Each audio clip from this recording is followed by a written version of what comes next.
Welcome to ReFed's webinar series following the roadmap to 2030, taking action to reduce U.S. food waste by 50%. This is the sixth of a 7-part series that digs deeper into the key action areas from ReFed's roadmap to 2030 and the ReFed Insights engine. I want to give a shout out to those of you out there who have been on this journey with us. We've had people attend all installments of the series. We've also had people attend just those 1 or 2 events where they were really interested in the specific topic we were discussing. And we know we have a bunch of people joining us for the first time today. So thanks to all of you. We appreciate the enthusiasm you've shown for these topics, and we're excited to be nearing the finish line with you. I also want to take a brief moment to recognize our media partner for this series, Food Tank. They work to educate, inspire, advocate, and create change in the food system. You can find them at foodtank.com. And we thank them for collaborating with us. And if you haven't done it already, please make sure that you're signed up for our last installment in November. We'll put the registration link in the chat for you now. So today we'll be talking about strengthening food rescue.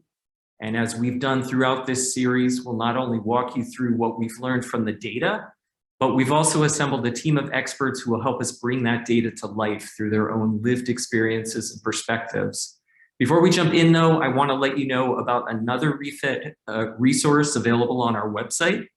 It's a comprehensive report and learning guide called Scaling Food Recovery and Hunger Relief.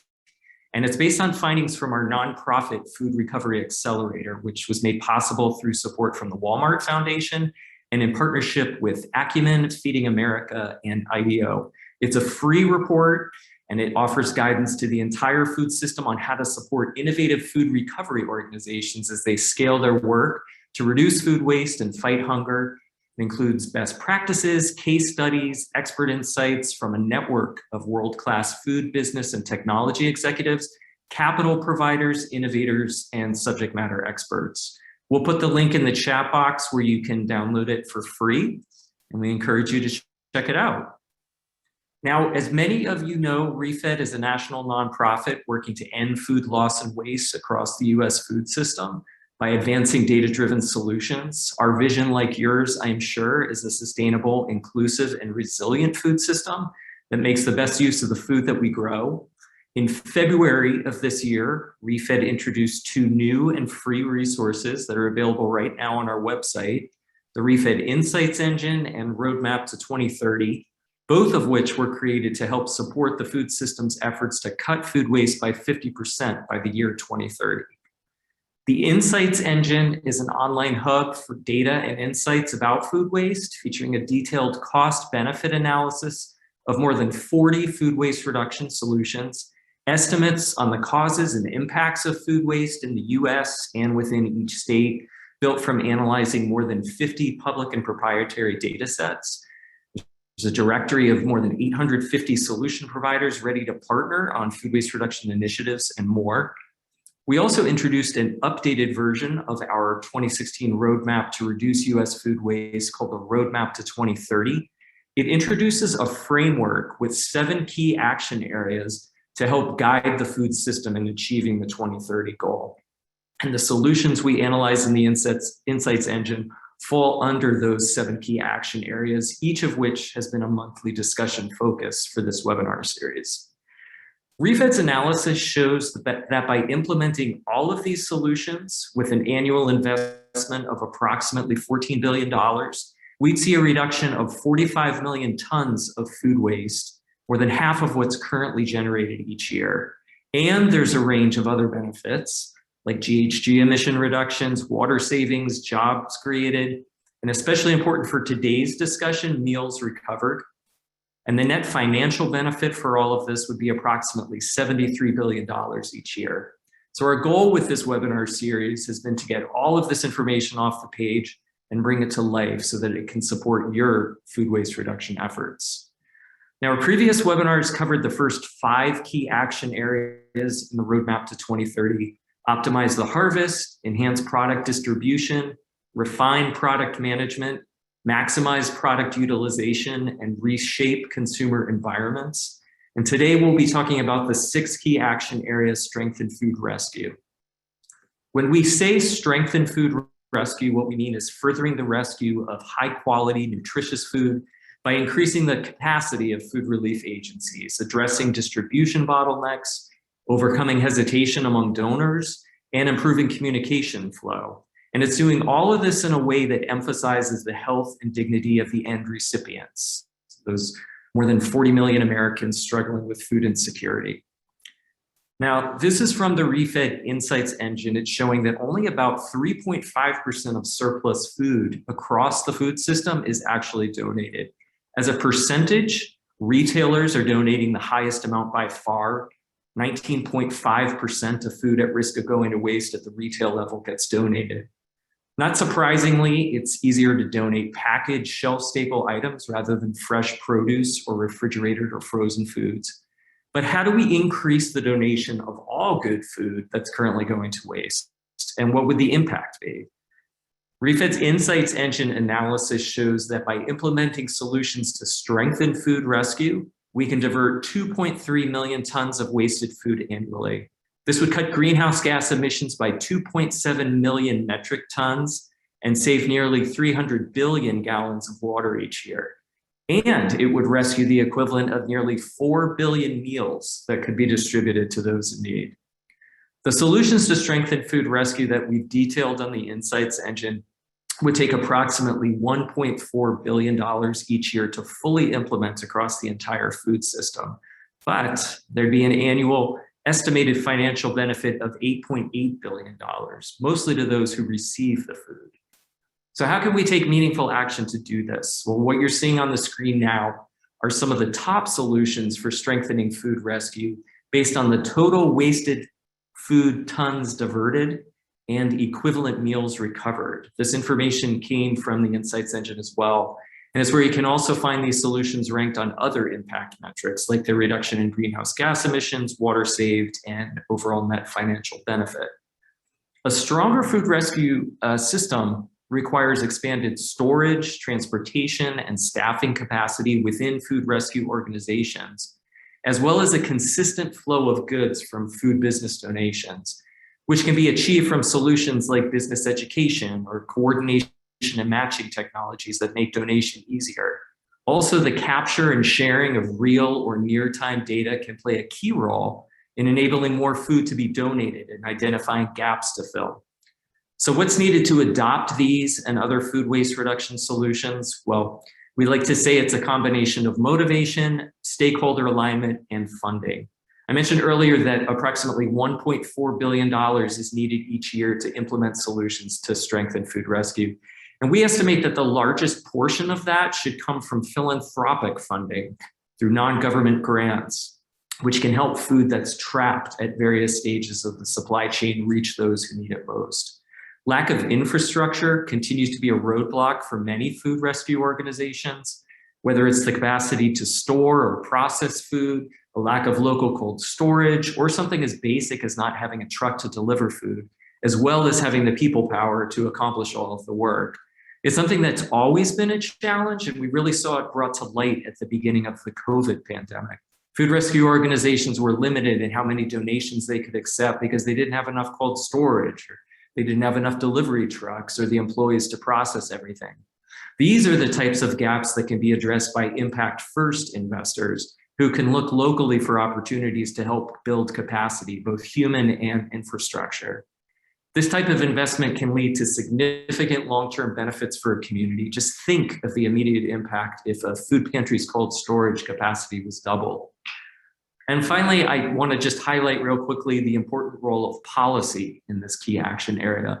Policy has a critical role to play in expanding liability protections, clarifying food safety guidance, and improving tax incentives. These are a few of the policy recommendations that we offer for this key action area in collaboration with the Harvard Food Law and Policy Clinic. You can read more about each of them on our website. Some specific policies you might hear come up in our discussion today are California's SB 1383, which requires no less than 20% of edible food that's currently disposed be recovered for human consumption. It goes into effect on January 1. And there's also the Bill Emerson Good Samaritan Food Donation Act at the federal level. which is meant to protect against liability when food is donated to nonprofit organizations for distribution to those in need. All right, so what does all of this actually equate to on the ground? Well, that's what our panelists will be discussing today. And with that, I am excited to introduce our moderator for today's session. Karen Hanner is the Director of Product Sourcing and Strategic Partnerships at the Global Food Banking Network, which is the leading global food banking organization supporting 50 food banks in 44 countries. She leads a global team responsible for deepening multinational relationships with industry partners across the supply chain and helping GFN food bank members access more nutritious food within their communities to serve those in need. She came to GFN in 2019 with 11 years experience in food banking at Feeding America and more than 20 years in the corporate food industry. She was a founding member of the Food Waste Reduction Alliance, and she was also a strategic advisor for ReFed when we were developing our 2016 roadmap to reduce US food waste. So thank you for being here, Karen. I will hand things off to you. Great. Thank you, Jeff, for this opportunity to be able to reconnect with my friends at ReFed, as well as really join in this conversation that is really important. I'd first like to welcome our panelists today. We have with us today Jasmine Crowe, who is an award-winning social entrepreneur, TED speaker, and leader who's working to make the world a better place, one cause at a time. Jasmine's goal is to foster change and create awareness about the leading socioeconomic issues and challenges of today, including climate change, food waste, and hunger. In 2017, after years of feeding people experiencing homelessness directly from her own kitchen, she launched Gooder, a sustainable waste management company that leverages technology to combat hunger and reduce food waste. Welcome, Jasmine. Thank you. Next, we're glad to have Nell Fry, who is the Director of Sustainability for Sodexo North America's Office of Corporate Social Responsibility. She's responsible for helping Sodexo's 13,000 North American locations operationalize and achieve the organization's environmental priorities. She supports the development of global and regional goal setting, measurement methodologies, and communication planning. She's also focused on developing strategies and change management plans that will allow Sodexo's business to achieve its sustainable diets and circular economy goals, including the global planning and the regional deployment of the largest rollout of food waste measurement technology for the sector. Now we're excited to have you join the conversation as well. Thank you. Welcome. And then Suli, we do have Suli who's able to join us.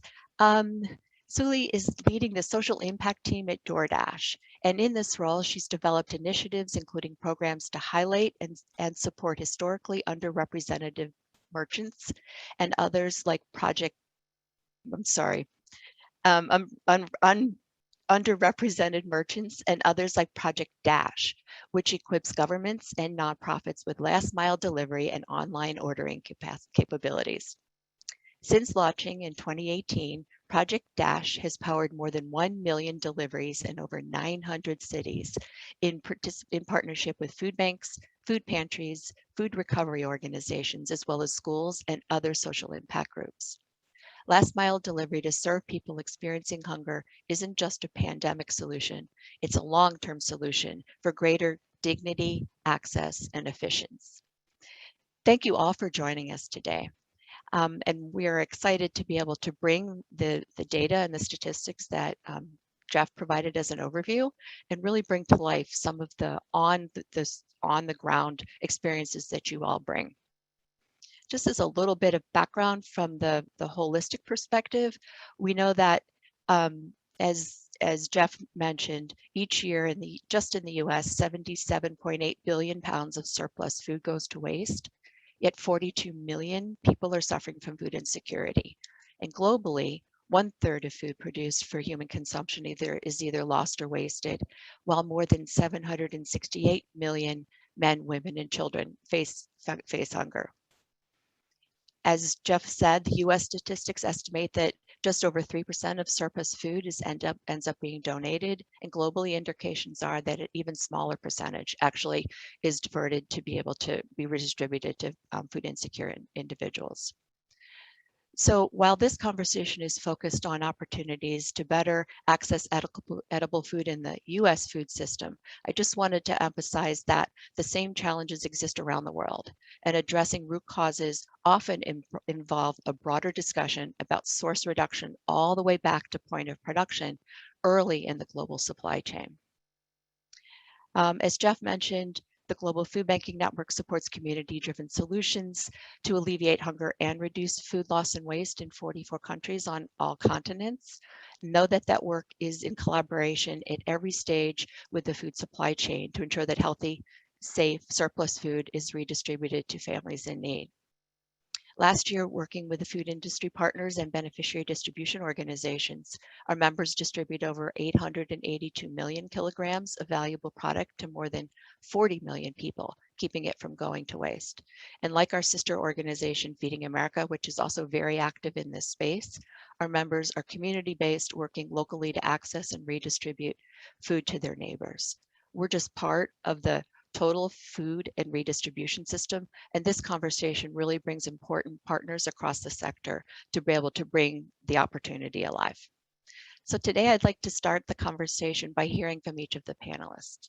Let's just start with share with the audience the work that you are doing to recover surplus food at risk of going to waste and how you're helping provide it to people in need. Maybe we can start with Nell. Would you like to share what Sodexo is doing? Yeah, absolutely. So Sodexo is really well positioned in this space because it's been our corporate mission for many years to end hunger. So we have the Stop Hunger Foundation, which was founded in 1999, and food recovery has been part of that group's mission since its inception. So it's been part of what we do for many, many years. So luckily we started early and have worked through a lot of challenges that way.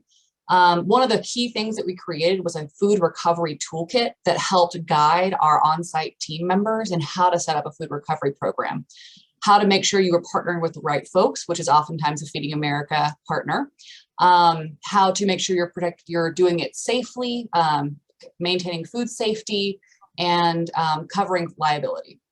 So we have guidelines that our operators can use that can be easily found on our intranet. We also were a founding funder of the Food Recovery Network, and we love this partnership because it not only helps us recover food through volunteerism, it actually also helps us create and foster young leaders in this space. And that's also part of the mission of the Stop Hunger Foundation. In 2019, time's a flat circle right now, right? In 2019, we also expanded our national partnerships to include Move for Hunger, which really was helpful during the pandemic and helps us solve a key barrier in this space, which is transportation. But this space is so quickly evolving that now we're really trying to pull together a multidisciplinary group that can help us create a strategy moving forward as the landscape changes. Thanks, Nell. I think one of the things that you're highlighting is Sodexo's ability to work so well with so many different partners, recognizing that it takes a village, right? And I know while you're focused on the US, GFN works really well with your larger Sodexo Stop Hunger organization in countries like Madagascar and India. So thank you for the work that you're doing. Jasmine, perhaps you can tell us more about Gooder and the work that you're doing. Hi, thanks again, Karen. Yeah, so at Gooder, we are leveraging technology, and we believe that logistics is really a huge solution in solving hunger. We believe and live off of the philosophy that hunger is not an issue of scarcity. It's really a matter of logistics. And to that end, we've partnered right now with over 30 logistics partners. And this could be everyone from your food delivery companies to your ride sharing companies to major logistics companies. And so when we get requests for food, whether it's something that could go on a car or something that requires a tractor trailer, we've really formed those partnerships. Another thing that we've done at Gooder, we've now grown our nonprofit network nationally to include 47 states and over 47 states in over 30 countries, and we currently have about 37,000 nonprofit members. And what that does is it really allows us to match food rather quickly wherever it is. So there's a couple of states that we got to get to. Obviously, we have nonprofits and NGOs registered in countries we're not yet serving, but we really did focus on this logistics piece and the matching piece, and really giving our clients back a lot of data around how they're serving, what that means from a sustainability metric, but also what it means from a CSR standpoint. So we really like to work larger scale. So we're not working with restaurants. So we don't work with like the smaller venues, but we tend to work with colleges and universities, stadiums and arenas. We have a lot of sports clients. We also work with, of course, enterprise corporate campuses, but you're going to see a lot of hospitals in our network. You're going to see a lot of sports teams in our network, airports in our networks. And then we just signed a couple of deals with theme parks, which is a new realm for us. So we are focused on ending hunger and ending waste. And it's just really been a passion of mine before starting Gooder. As you read in my bio, is feeding people, cooking for them out of my kitchen and feeding on the streets for over a decade. And that's what led me here. Excellent, Jasmine. I love that you focused on one of the key obstacles, which is really the logistics of moving the food and really creating a model that's working. I want to follow up conversations with you outside the US. So, but moving on. Suli, tell us more about DoorDash and the work that you're doing. Yeah, absolutely. And before I get started, I want to say I'm calling in from Oakland, where it's raining for the first time in a really long time. So my cat would normally be outside running around at this hour, but instead she's sitting here on my desk. So if she makes an appearance, that's why. And thank you, Karen. Thank you, Refed, for hosting us. So one of DoorDash's longest running and most successful social impact programs is called Project Dash. And Project Dash supports governments, nonprofits, social enterprises with last mile delivery and online ordering capabilities, just like we support our commercial partners.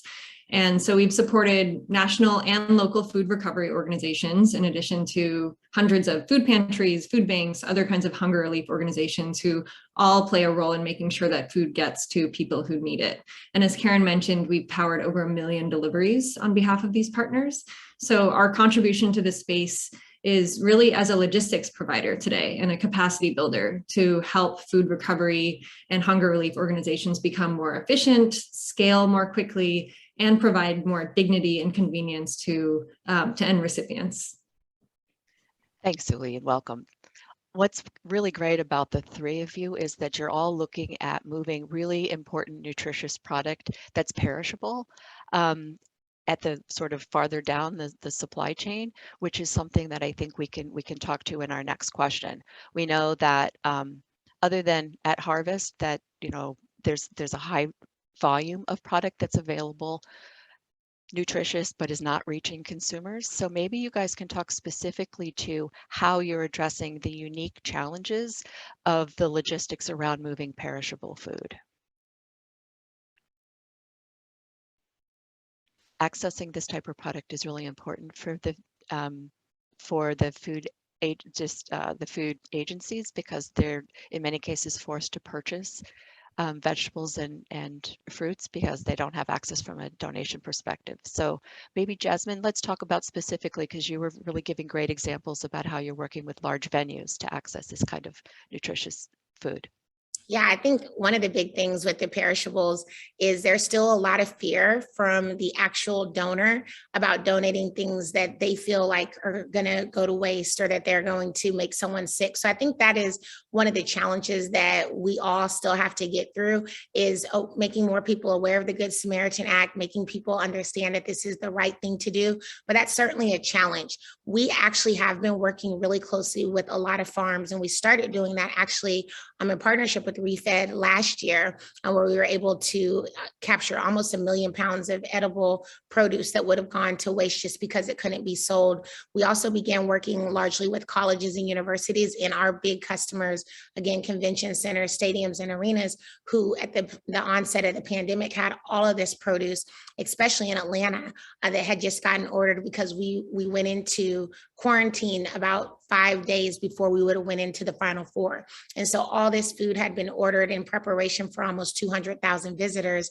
And so we were able to move that. I think it does require finding logistics partners that make multiple stops. That's one of the things that we saw is there's no longer a one-to-one option. It really has to be one-to-many, because if you are recovering upwards of 2 to 3 tractor trailers of items, there's never just going to be one organization that can accept it. So it is about finding and making multiple stops and how everything is packaged as it relates to like grocers and others that have a lot of this fresh perishable produce that goes to waste. I think that fear factor is certainly there. And to be honest with you, we can't dismiss the fact that labor has just been such a concern from so many of our partners, because there is a huge staffing shortage. So how will this be packaged? Who's going to get it on the truck? Like, that's another concern that I think is certainly a challenge that we have to mention. Thanks for raising all of those challenges. And we'd love to hear some thoughts around solutions too. Suli, maybe you can share your experiences with DoorDash in terms of challenges. Sure. As you might all know, as a customer, if you use delivery platforms, we're really in the business of truly last mile, short distance deliveries, usually no more than 5 miles, sometimes maybe 10, but really not more than that. And I agree that last mile logistics can play a role in essentially speeding up the distribution process or making it possible to distribute food on a last minute basis to people in the community. Many of our partners deliver nutritionally balanced grocery boxes that might have, perishables like milk or vegetables. And we've also worked with organizations who deliver from restaurants like World Central Kitchen, or even from urban educational farms who operate CSA programs. So I guess my response to this one is just that I think last mile delivery can enable those types of deliveries. Absolutely. Thank you. As you are all highlighting, food rescue is a very complex system, and each of you sit at different points across the system and intersect in some ways, but recognizing that based on all your comments, it takes partnership and collaboration to grow impact and really increase the amount of food being moved as well as being delivered to those in need. Can you each talk about how you're leveraging partnerships to accelerate your work, and how, importantly, how you help ensure a successful partnership for mutual benefit and ultimate impact? Now, maybe you can lead off on this one. Yeah, absolutely. When I started thinking about our partnerships, I realized that my main concern was leaving someone out because we have so many partners. Which is great. I think that we recognize that we can't do anything in this space by ourselves. We have to have fantastic partners like Gooder, like Feeding America, FRN, et cetera, to really make stuff happen. And I think the reason is because food recovery opportunities, they're not just one type of food recovery opportunities. We have sites that want to recover a couple meals a day, and we have opportunities to recover pallets and pallets of food. So we need different types of partners to be able to spring into action and respond to these different types of opportunities. For example, a high volume opportunity recently, we worked with Move for Hunger in Detroit to move over $600,000 worth of inventory to a Chicago hospital system. And we were able to save 6 tractor trailer loads of food over 3 days.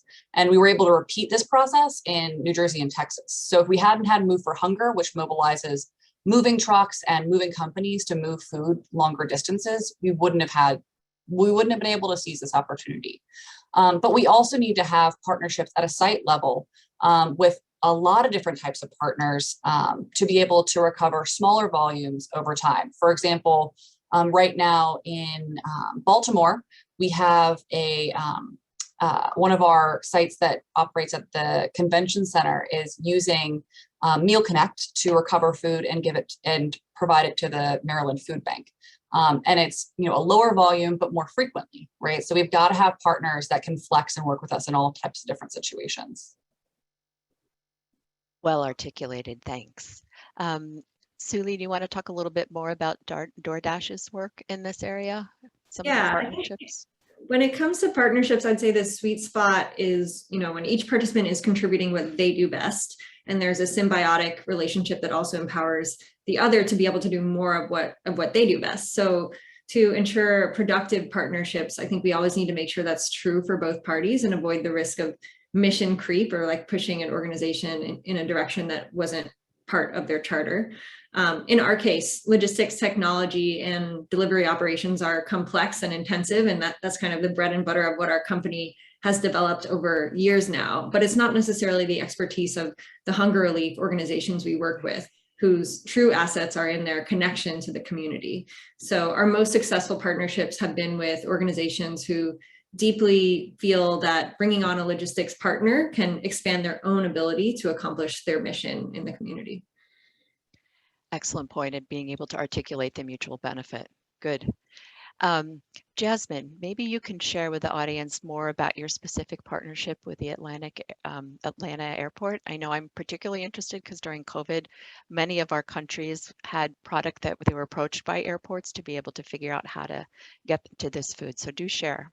Yeah, I think, our work with the airport in Atlanta is really unique. We're actually working with about 4 other airports as well, but Atlanta is obviously the biggest. It's the world's busiest airport, and we've been working with them since 2018. So really right after we started. And what's great about the airport in Atlanta is they created a goal for being zero waste. And as you know, Karen, so many big partners are saying like, hey, we're going to cut food waste in half by 2030, or we're going to cut food waste in half by 2025. But what we really like to do at Gooder is say, well, how are you doing that? What are the steps that you're taking?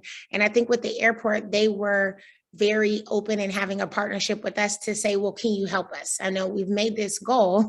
We don't really know how we're going to do it, but we want you to help us. And so how we work with the airport is we have integrated onto their point of sale systems. We also have our mobile app as well as our web app.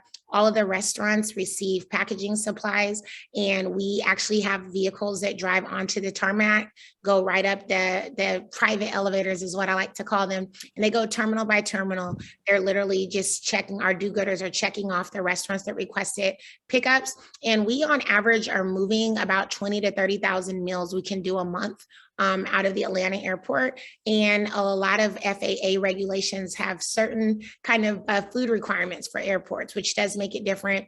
It also is kind of difficult because you have to have staff that are fingerprinted and vetted, and it's a bigger process than sometimes how volunteer organizations can run, because you really have to send the same people on a consistent basis. Your vehicle has to be the same consistent vehicle. It has to go through a screening. So it does take a lot. But what's so great about it is a lot of that prepackaged items, the fruit trays, the small salads that we grab and go as we get on planes, those go to waste every single day in every airport across the country because of FAA regulations. They really can only last for 12 hours.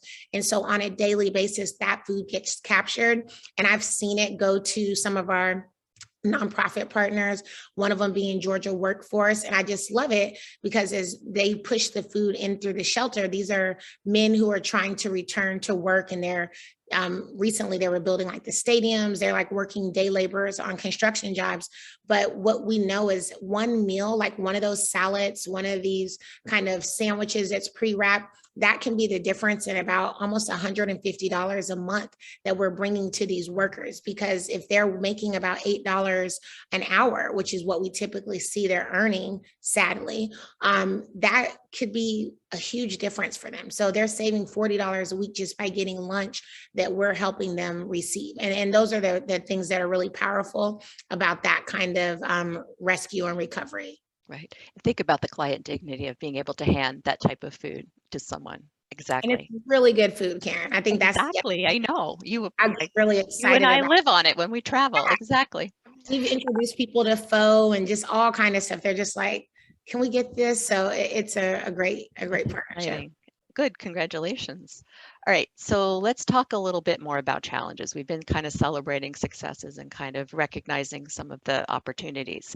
How has it been difficult to implement solutions to strengthen food rescue? And what are some of the ways that you've overcome? Nell, do you want to lead off with this one? Maybe specifically about your work with World Wildlife? Yeah, absolutely. So Sodexo has a few main considerations when it comes to how do we successfully recover food. Liability protection, food safety, and data collection are 3 big ones. I know that we have the Good Samaritan Act, but for our legal team, because it hasn't been tried in court, there's this like, we need a little bit extra, right? So what that means is whenever we come up against a innovative, fantastic partner that we can partner with on a community basis for a few sites or one site, we have to run that through our legal team and our food safety team each time. This creates a lot of reinventing the wheel and puts a lot of labor on our on-site teams to solve through this. And I saw a couple comments about teams being confused about, is it safe to recover food? Am I allowed to do this? Do I have the time to do this? And so it just creates a lot of confusion, essentially. But we can do it. We have guidelines on how to do it. We have partners that can do it. And because this landscape is changing and there are so many great partners out there that we want to be able to partner with, we initiated a project with World Wildlife Federation to come up with a new mechanism we can use to partner with community-based organizations, really trying to center BIPOC and female-led organizations in these partnerships to recover food in a way that's a lot easier for our operations, where the burden of working through all these details doesn't fall to the on-site manager, but is managed more centrally. So it's going to create a clear and simple way that they can identify partners, vet those partners, and start recovering food quickly and easily. And you guys can look out for more on this next year. We're just in the stakeholder engagement phase right now, but we're really excited about it. Another key part of this is going to be collecting data from all these partners on a consistent basis that we can use to make sure that we're meeting our goals overall and tell a story. So I want to go off script just a second and ask if you can explain to the audience why World Wildlife and really highlight the piece of the interaction around the environmental impact here. Because we work with WWF too, and people are like, what? Maybe you can explain that nexus for Sodexo. The World Wildlife Federation is a global partner of ours. They are helping us on a lot of different projects, from sustainable diets to waste reduction, carbon reduction, across the board. They're a partner for us. And they really have been focused on food waste reduction for a long time because of the biodiversity loss associated with farming. So they're a fantastic partner in helping us facilitate these conversations with a lot of different external partners to come up with a solution that we hope to be able to publicly disclose at the end of this process and make open source. So they're in it to reduce food waste. We're in it to reduce food waste.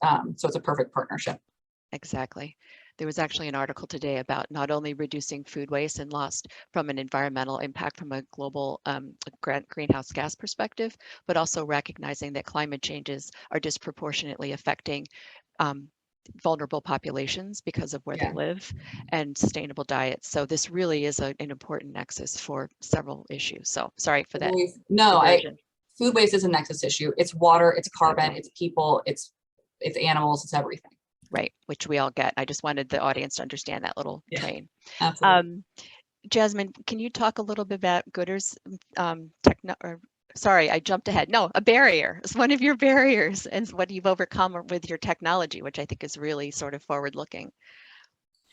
Yeah, I mean, I think there's many barriers to overcoming this, and I'm pretty sure everyone that is tuning in, that is in this space, will agree with Nell, around the liability. That's certainly a barrier that we have to cover. And Gooder has done some really unique things with our insurance and with the use of smart contracts to really help our customers on the other end feel secure and how that food is moving.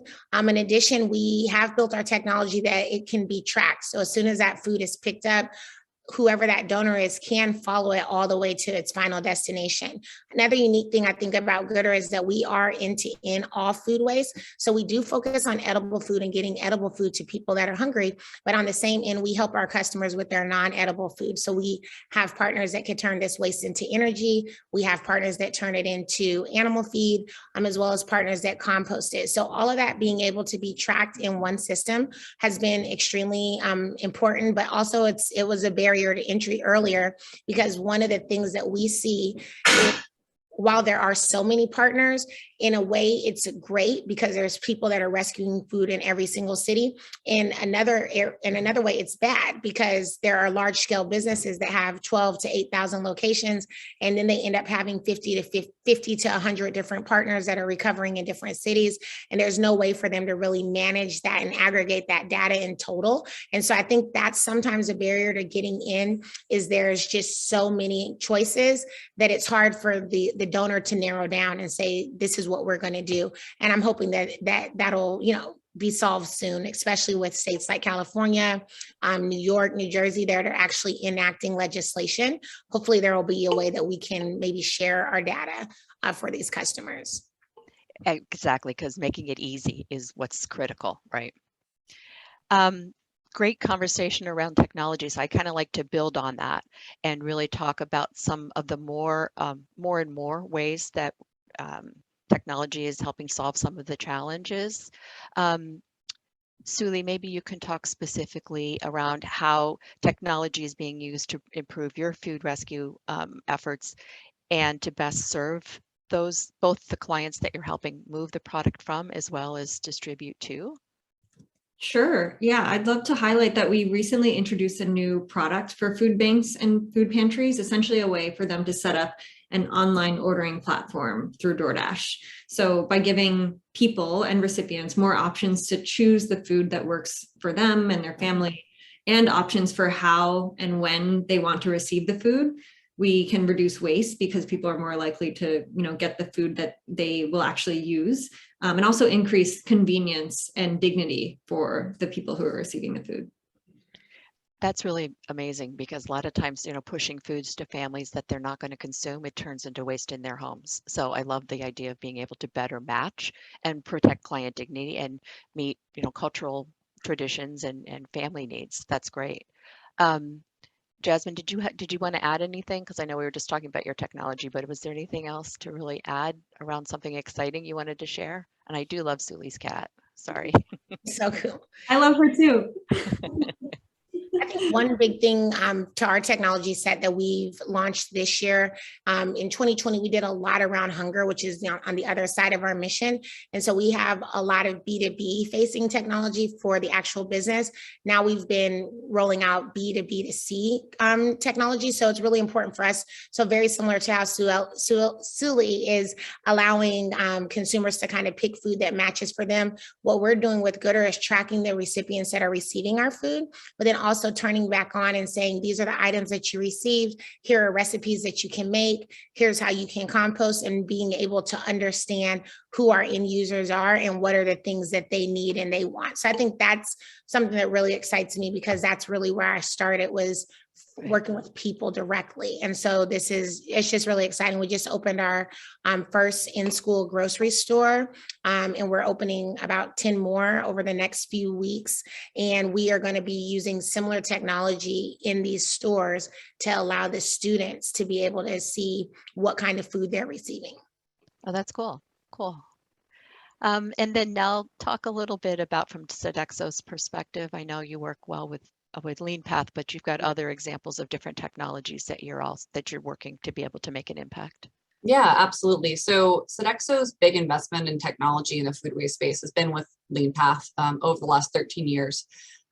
So we are first focused on source reduction, right? We want to focus at the top of the EPA hierarchy first. And through the LeanPath technology, we have been able to prevent over 2 million pounds of food from being wasted since the inception of the program, which is fantastic. And lucky for us, recently, LeanPath has launched a new food recovery dashboard. So now we're able to track for the sites that have the equipment, what's going to compost, what's going to landfill, and what's being recovered and donated. And we can provide reports internally and externally to our clients about where that food's going, who it's going to. So we're really excited about that. We also use our goodness platform, which is also called Benevity, to connect our on-site teams with opportunities to engage with our Stop Hunger mission and eliminate hunger in their communities through volunteerism, donations, but also food recovery, which is really exciting. That technology also allows us to track the results of all that engagement and report out as we track towards our global goals. But Jasmine mentioned earlier, having a ton of community partners makes it really hard to collect data. And so this partnership with WWF, one of our big focuses is how can we collect reputable, auditable, because all of our data is audited by a third party, data on a consistent basis that doesn't additionally, add another burden to our operators to go in and key in the pounds of food recovered for any sites that don't have the lean path technology. So that's a big consideration for us in this project.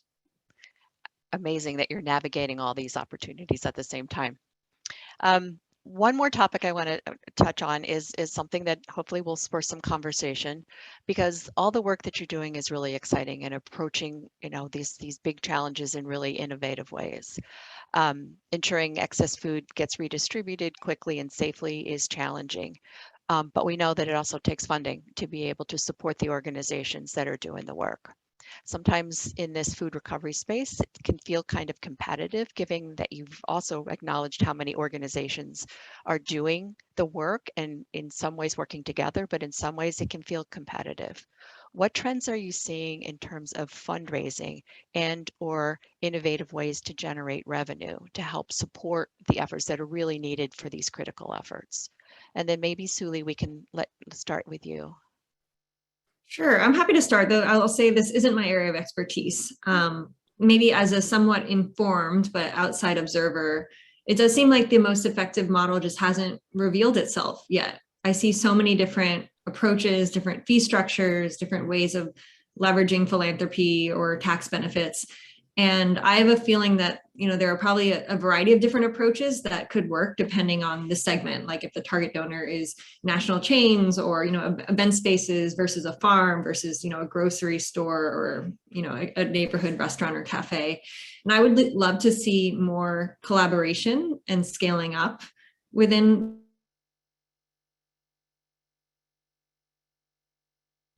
Is it me? No, it's Suli. No, that's that rainstorm. Yeah.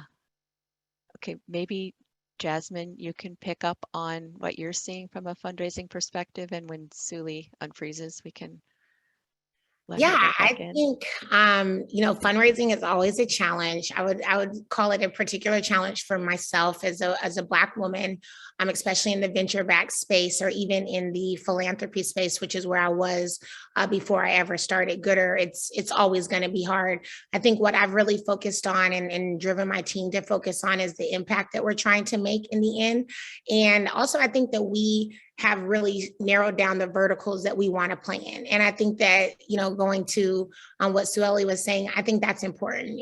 Definitely collaboration is going to be key. But then also, if these are the customers that we know we do really well with, these are the customers that we want to stick to and scale with and make it very easy to integrate our data with other platforms that they may be using. So we have several of our customers that have built their own internal tools. And so maybe they're using a platform called Waste Not, and they're checking and doing their own thing. So for us, what we've got to do is figure out how can we integrate with that? What are the collaborative opportunities there? Is it API integrations? Is it being able to download a report and easily merge it into another Excel spreadsheet? So that's really what I think about. I do think that this is a really big problem, and one of the things that we have to understand is this food is already being wasted, and it's unfortunate that it's hard to, get the funding or get the backing from it, because the reality is someone is paying to throw this food in landfill already.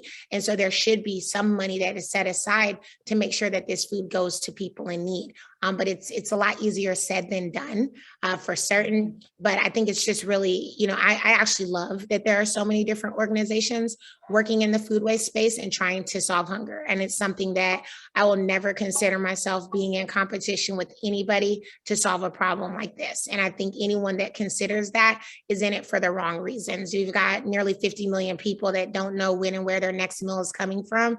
And so if you're in it to be the only person that does it, I don't think any one person will be able to solve it. It's too big of an issue. It affects 1 in 8 people on the planet. And so there's several organizations. There's DoorDash, there's Uber Eats, there's Grubhub. There's never one person that is always solving one problem. And I think we have to, as food recovery and food rescue organizations, just understand that and wrap our heads around it and really do what we do best. Very well said.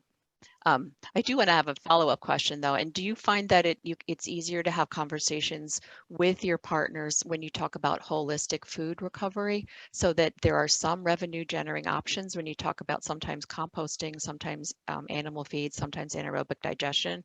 If you're talking a bundle, I feel like the progressive commercial, but if you're talking a bundle, does that help instill an overall awareness and opportunity to engage in food recovery as a whole, and then donation as a part? Yeah, I think it definitely does. I think people want to have multiple solutions. The one thing that I do see a lot of times with us, especially since we do offer so many different options, is we never want someone to say like, okay, we want to give our edible food and we want to compost it, or we want to turn it into energy. So it really becomes hard for us to say, listen, we are only going to take the food that's non-edible, and these are our other options. If that food is edible, it has to go to somebody in need. That is a hard conversation to have sometimes, because the reality is that liability fear is real. And so many people are just like, oh, we don't want it to go to waste, but we also don't want to give it to people. And that always bothers me, because if it's good enough to sell to someone at 9:58, it should be good enough to give to someone at 10 p.m. And that is just still a hard conversation that we're having to get over, especially with some of the larger retailers. Their preference is definitely to see it composted or be turned into energy, even though people are going hungry. And how they get around that is they'll say, well, we donate, to our local food bank, which is great, but you're still throwing perfectly good food away that someone can be using. And so we've got to stop giving them a pat on the back for that, and really, seeing more. I think what California is doing is great. I mean, it's unfortunate that legislation and requirements have to come into place, but it's important. Absolutely. And that's exactly the conversation we're having globally in every country around the world as well. It's that trust and building of the whole challenges. I'm going to skip ahead because we really transitioned well, I think, into policy. So I'd like to talk a little bit about policy's role in strengthening food rescue. Among other things, policy can help increase liability protection. You referenced Good Sam, even though it's not been tested, it exists. Clarifying food safety guidance and improved tax incentives are all factors in this world. For example, for the audience, California's SB 1383 mandates food recovery. Can you talk about, in your communities and in your work, how policy has helped, hindered, or incentivized the work you're doing, and how you have eyes on any upcoming legislation that may positively or negatively affect your work in food recovery? We're going to go with Nell and give Jasmine a minute to breathe. That sounds great. We have come out publicly in support of the Zero Food Waste Act. I think anything that can help us get consistent legislation nationally really helps us as a national brand, because essentially when you have a highly varied legislative landscape from state to state, for us, because of how we operate, being a guest in our clients' homes, and having different contract types at each of our locations, or a variety of different contract types at different locations, the burden falls to our on-site managers to navigate a lot of this stuff, because this legislation impacts each of our sites kind of differently. So anything that we can do to standardize and provide infrastructure as well, guardrails, guidelines, really helps us to be able to serve our on-site operations better in a more centralized way. We have centralized resources that can provide guidelines, but it's really hard when there's a lot of different things we're trying to comply with in different areas. I also think it's really important for national brands like us to be able to scale really great solutions. So anything where there are grants included to scale up infrastructure or innovation, we are 100% behind. We recognize we can't solve this stuff without having those things in place. Excellent, thank you. Jasmine, from a policy perspective, anything that you're seeing? We definitely are seeing people that are interested in doing the right thing now, unfortunately, because it is, being mandated. So I do think that is one thing that we're seeing that is helpful.